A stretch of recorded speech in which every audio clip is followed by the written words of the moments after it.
So guys, in a bowl take 1 cup of sprouts. You can use any sprouts. Here I am using mixed sprouts.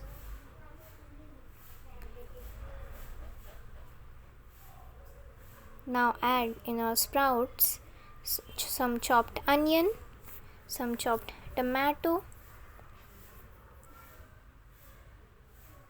It should be roughly chopped, or you can even finely chop it.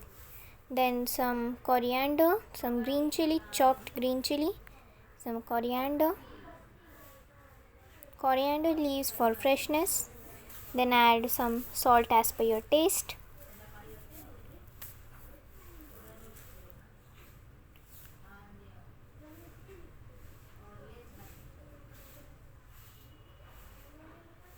And now squeeze half lemon. If you want more lemon, you can even add more. Here we are using half lemon. Now take a spoon and mix this all our mixture together. If you want, you can add some spices too, but here we are not using any spices as it is healthy. So guys, here our sprouts bhel is ready. Enjoy!